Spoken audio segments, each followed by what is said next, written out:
అందరికీ నమస్కారం. Welcome to Geethasri kitchen. ఈరోజు ఈ వీడియోలో నేను మీకు మరో కొత్త రెసిపీ చేసి చూపించబోతున్నానండి. ఏదైనా స్వీట్ తినాలి అనిపించినప్పుడు ఇన్స్టెంట్గా 5 నిమిషాల్లో ఈ విధంగా చేసుకోండి. పైన క్రిస్పీగా లోపల సాఫ్ట్గా చాలా బాగుంటుందండి ఈ స్వీట్.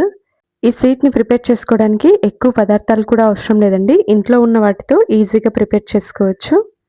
చూస్తుంటేనే నోరూరిపోతుంది కదా. లేట్ చేయకుండా వీడియోలోకి వెళ్ళిపోదాం. వీడియో చూసే ముందు ఒక లైక్ చేయండి ప్లీజ్.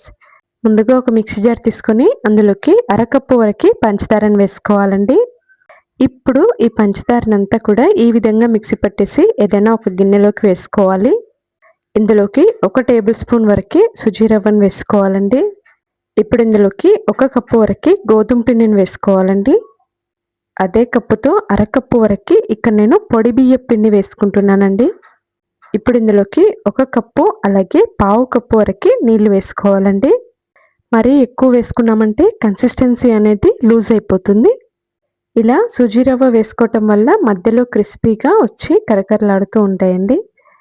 చూడండి, ఇప్పుడు విస్కర్ తీసుకొని అంతా కూడా ఈ విధంగా మిక్స్ చేసుకోవాలి. నీళ్ళు ఎక్కువ వేసామంటే మరీ లూజ్ అయిపోతుందండి. కాబట్టి కొన్నిగా వేసుకుంటూ పిండిని చూసుకుంటూ కలుపుకోవాలి. మన ఛానల్లో మంచి హెల్దీ రెసిపీస్ అలాగే ఇన్స్టెంట్గా ప్రిపేర్ చేసుకునే రెసిపీస్ ఉన్నాయండి. ఒకసారి మీరు చూడండి. మీకు నచ్చితే మన ఛానల్ని సబ్స్క్రైబ్ చేసుకోండి. పిండిని మొత్తం ఈ విధంగా కలుపుకున్న తర్వాత ఇప్పుడు ఇందులోకి చిటికెడు సాల్ట్ వేసుకుని ఇప్పుడు మళ్ళీ దీన్ని ఈ విధంగా కలుపుకోవాలండి.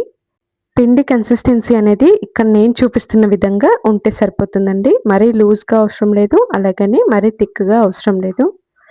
ఇప్పుడు మొత్తం అంతా కూడా ఈ విధంగా కలుపుకున్న తర్వాత ఇప్పుడు ఇందులోకి పావు టీ స్పూన్ వరకు వంట సోడాని వేసుకోవాలండి. వంట సోడా వేసుకోకపోయినా పర్లేదండి. వంట సోడా వేసుకుంటే కొంచెం ఫ్లఫీగా వస్తాయి.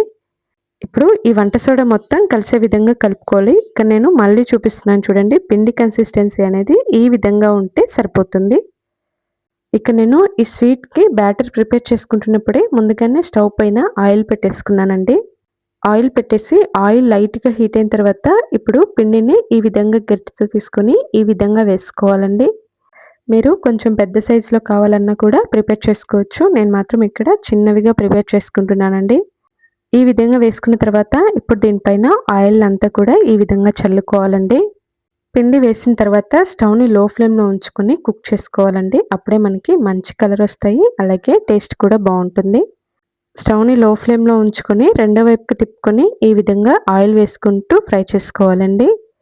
ఇక్కడ నేను చూపిస్తున్న విధంగా లైట్గా గోల్డ్ కలర్లోకి వచ్చే వరకు ఫ్రై చేసి తీసుకోవాలండి. చూడండి ఎంత చక్కగా పొంగాయో. ఈ కలర్లోకి వచ్చే వరకు ఫ్రై చేసి తీసుకుంటే సరిపోతుందండి.